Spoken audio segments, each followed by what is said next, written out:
मल्हारगड, मराठा साम्राज्यातील शेवटचा किल्ला. तर मंडळी, आज आपण निघालो आहोत मल्हारगडावर.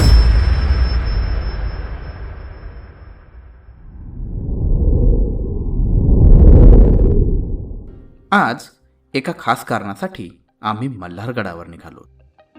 ते खास कारण म्हणजे गडावर सापडलेला नवीन बोगदा. आजचा हा ट्रेक तो बोगदा पाहण्यासाठी.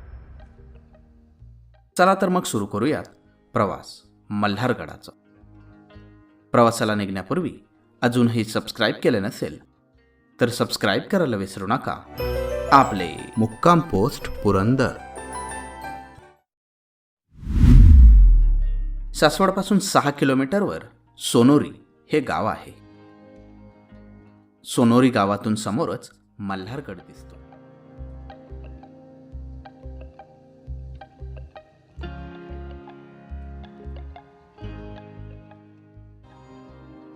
गडाच्या पायथ्याशी गाडी पार्क करून आम्ही ट्रेकिंग सुरू केलंय. मल्हारगड चढायला अतिशय सोपा. पायथ्यापासून गडावर पोचायला साधारण अर्धा तास लागतो. मल्हारगड आकाराने लहान. समुद्रसपाटीपासून तो 3166 फूट उंचीवर आहे. मनोऱ्याच्या बाजूने गेल्यास आपल्याला किल्ल्याचे मुख्य प्रवेशद्वार पाहायला मिळते.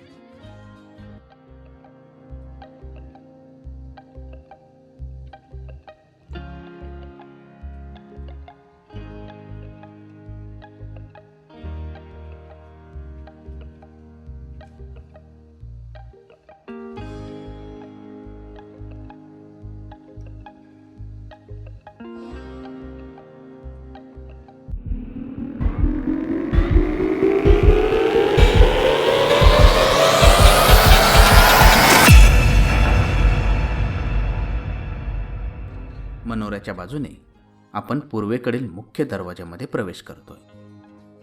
नुकताच बसवण्यात आलेला मुख्य दरवाजा समोर चमकत होता.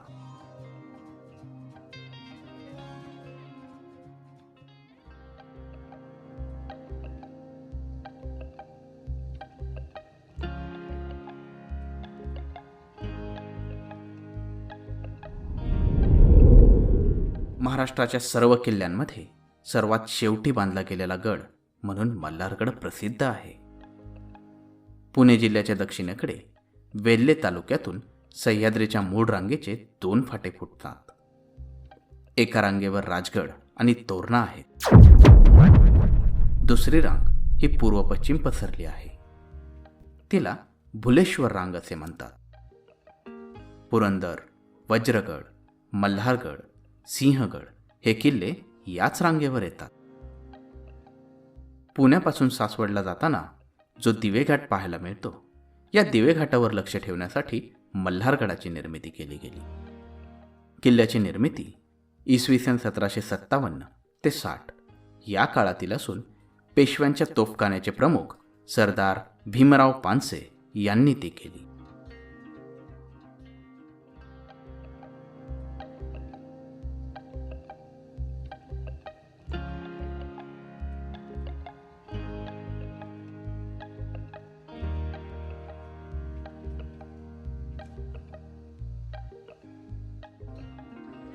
आता आपण निघालोय बालेकिल्ल्याकडे. बालेकिल्ल्याच्या प्रवेशद्वारीही नवीन दरवाजा बसवलेला पाहायला मिळतो.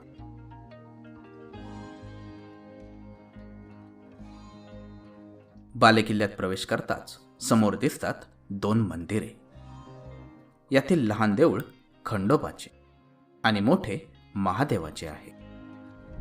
खंडोबा आणि महादेव या मंदिरांमुळे या गडाला श्री क्षेत्र जेजुरी आणि श्री क्षेत्र कडेपठारचे स्वरूप आले आहे. केवळ मल्हारगडावरच खंडोबा आणि महादेवाचे एकत्र मंदिर आहे. केवळ 4.5 ते 5 एकर विस्तार असणाऱ्या या किल्ल्याचा आकार त्रिकोणी असून बालेकिल्ला चौकोनी आकाराचा पाहायला मिळतो. मराठ्यांनी बांधलेला हा शेवटचा किल्ला अगदी अलीकडच्या काळात बांधल्यामुळे किल्ल्याच्या बांधकामामध्ये काही त्रुटी जाणवतात. किल्ला संपूर्ण फिरण्यासाठी अर्धा तास पुरेसा आहे.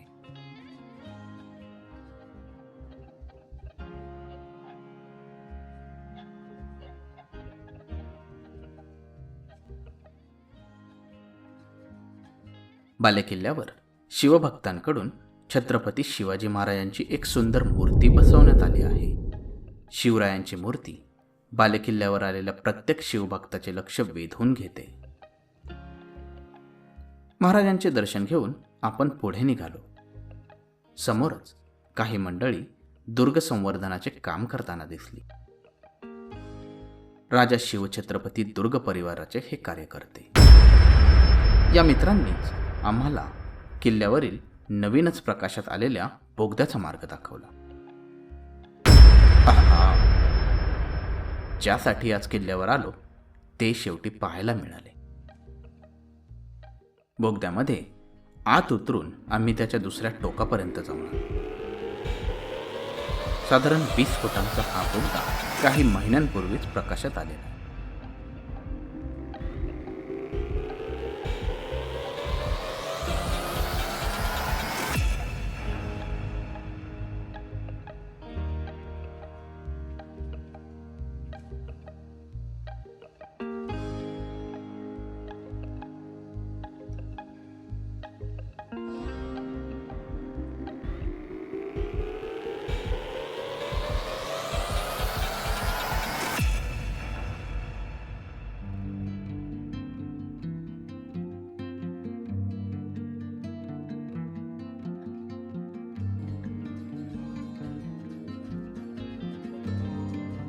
तर मंडळी, आजचा प्रवास इतकाच. भटकंतीच्या अजून एका नवीन सदरामध्ये पुन्हा भेटूयात एक नवीन गड घेऊन. आपल्या काही सूचना असतील तर त्या कमेंट बॉक्समध्ये कळवायला विसरू नका.